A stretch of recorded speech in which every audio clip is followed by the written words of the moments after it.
There we go. Hey guys, it's Missy. I am going to show you today how to use freezer paper to make some stencils. You can use these on like bags or shirts. We're going to be doing some bleach stenciling later. I'm just going to show you today how to do it with acrylic paints and a fabric medium or any fabric paints that you have. You can also use spray paint if you've got it. I mean, it's up to you.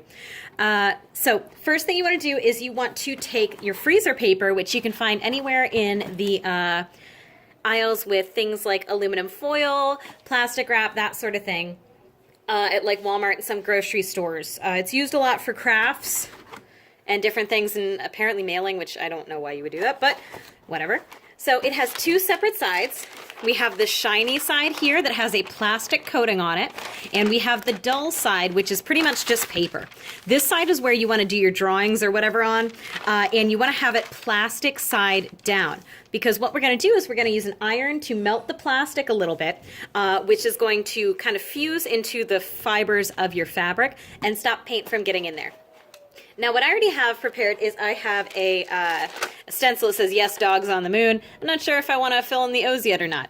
Actually, you know what? That's a great idea. I'm going to do that right quick. I'm going to go grab my O's. O's. Can't throw them away.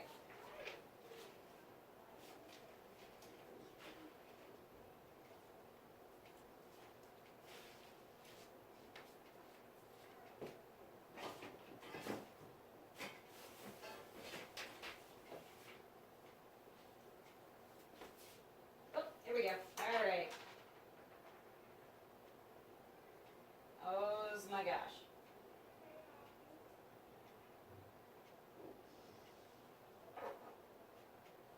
Oh. Okay, so that took infinitely longer than I was expecting it to, but I have the little squares here from my O's. I'm just going to put them to the side. Now, if you have something like a small cutout like that, two things that you can do is you could first leave a little bit right here that connects the pieces so it's not going to fall apart. Or here's how I like to do it. I like to do pretty much like here, I'll just show you the whole example.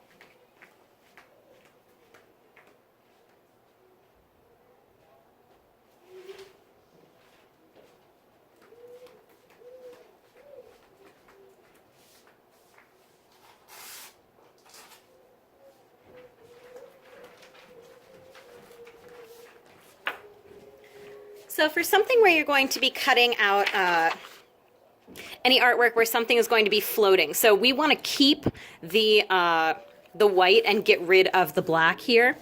Now all of this is connected elsewhere, but let's say that we wanted a, this is a little more complicated than anything, but I'm just going to change it up then. I've got this cardboard down here to make sure that I don't cut through it. If I want something like a perfect like this, or like let's say I'm doing an eyeball and I want this to be in this exact spot, here's how I'm going to do it. Now specifically with this technique, we are going to be cutting out the parts that are colored because that's where we want our color to be, and we're going to leave the white. Notice how I'm being very careful, holding my pieces in place if I can. Yep, there we go.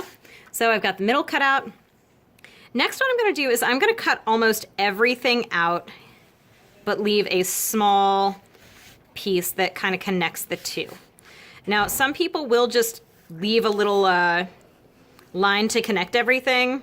I don't like that personally. And then they'll just go over it with paint by hand. I just don't think that the look is exactly the same. So, you know what? Forget the line. I already accidentally cut over it anyways. So, take this guy, cutting all the way around it. And now what I'm going to do is figure out where it's still connected. Okay, there we go. We have a small connection right there. All right. So what I'm going to do is take some masking tape, and I'm going to just kind of rub it on like my jeans or something to unstick it a little bit so it's not stuck there forever. And I'm just going to place it over top. Okay. So now what I've done is I've kind of connected all of the pieces, and I can just lift it since I took a little bit of that stickiness off and cut that piece off. Okay. Now at this point, what I can do is, since this is perfectly where it's at, I can use this to just iron it onto my shirt and then peel the tape off later. That works. Or if you're, you know, like kind of scared of that working or not working, you can peel off a corner and risk burning all of your fingers. That's up to you. Again, if you are a student of mine or like anyone younger than 18, just because that's a good number, please have someone help you with this. Like, same thing with the X-Acto knives. Like, unless someone is directly supervising you, please don't be, like, waving this around or even looking at it, because they are incredibly sharp and can be dangerous. So, anyways, fast forward over here, where I have my Yes Dogs on the moon. So I'm going to find wherever I want this on my design. I kind of like the idea of the flowers being at the bottom and maybe, like, the butterfly on top, because that's just really funny to me. These are going to be little pocket squares for like t-shirts. So, you know, that was like a trend a year or something ago. I've got these extra little guys, the squares for inside of my O's. And so what I'm going to do is first lay this down. And I have my iron set to cotton because I'm using cotton fabric. The light is off, telling me that it is completely hot. And you're just going to gently kind of wiggle it around. If you have any stringy pieces, kind of like the D on here, you want to make sure that you are ironing it down flat instead of getting it kind of distorted. Now, I don't know if you can over iron things on, but you definitely can like set your stuff on fire, so please don't do that. You can see where it already started burning a little bit there because I did spend so long. Now, if you have any extra pieces to add in here, it's important to look at them and figure out which side is shiny and which side isn't. This looks like the paper because it's dull, and when I flip it over, this piece is definitely, it's got that plasticky shine to it. Let's see. Phone, hello? Hi. Ah! Yeah, this has a little bit of that plasticky shine. So I'm going to take it, find where I want to put it, down on here. Okay, that looks good. And then I'm going to hit it with that iron, just kind of tack it down. Lift it up, boom. Now, if it comes up with your iron, then that means that you got the sides wrong and you currently have something stuck to your iron, and that is no good. So I'm just checking to make sure that all of this is in the right direction. Okay, stick that guy in there. Perfect. Now, these are definitely like not the best work possible, but you know, whatever. It's just for an example. I had some extras. Where did they go? Gonna go grab those extra ones wherever I put them.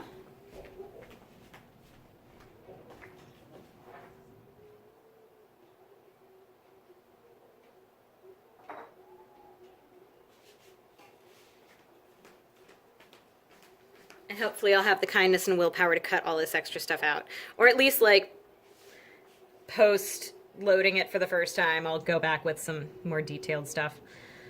Okay, find my shiny side. You don't look right. You do. Oh, butts. Okay, so lay it in there and hit it with that iron. Now I'm going to wait just a couple of seconds. This also helps if you're doing it not on a table and on like an ironing board or something. And ta-da, they are located right where they need to be.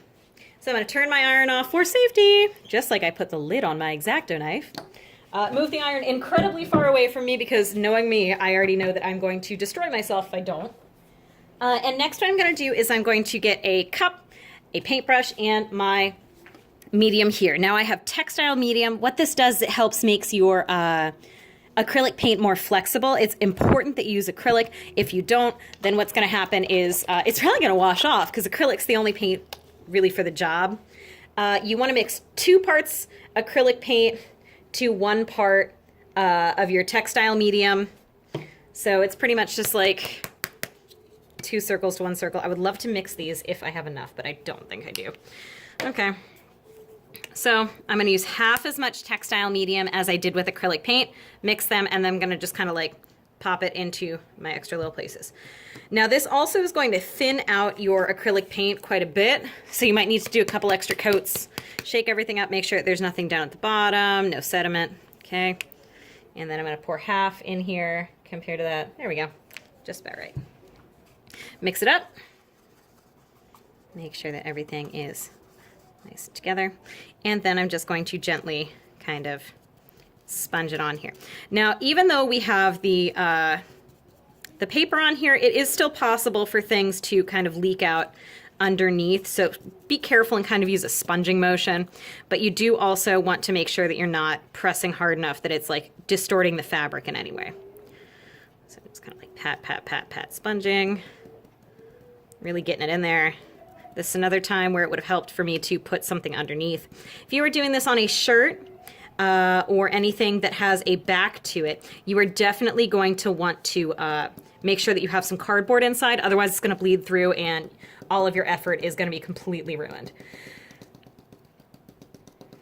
Personally, I like to let this stuff dry before I take it off, but if you're impatient, also like me, you can just take it apart. Who cares? You probably will when it turns out looking like garbage, but, you know, hey, such is life.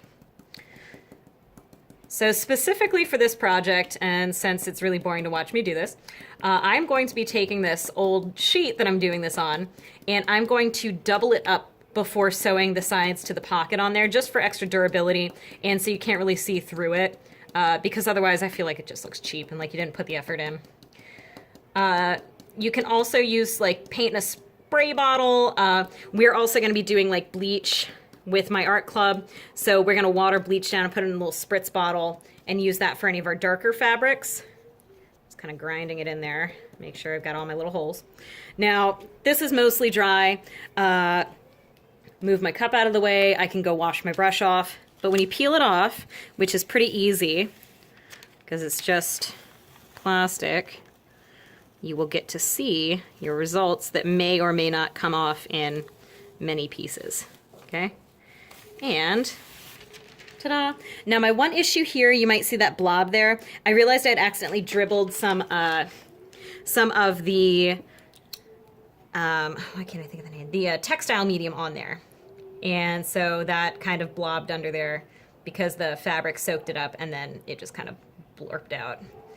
Take these guys, move them off the side. Now, one important thing, this turned out really funny and I love it. One very important thing when you're doing this is that you let this sit and dry for about a week, like straight up a week. And then you might want to iron it with a extra piece of fabric on top. That's going to make sure that everything is set in there. Anytime that you wash this, you want to turn your clothes inside out just to protect everything that you've done. And it's just kind of a good rule of thumb for if you are working with any t-shirts, like even ones that you've bought at a store or something, because over time this stuff will kind of deteriorate. But since we use the textile medium, you can see that as I turn it, it's moving with the fabric and it's far more flexible than it would be if I had just used regular acrylic paint. Hopefully this works out for you guys. If you have any questions, let me know, and thank you.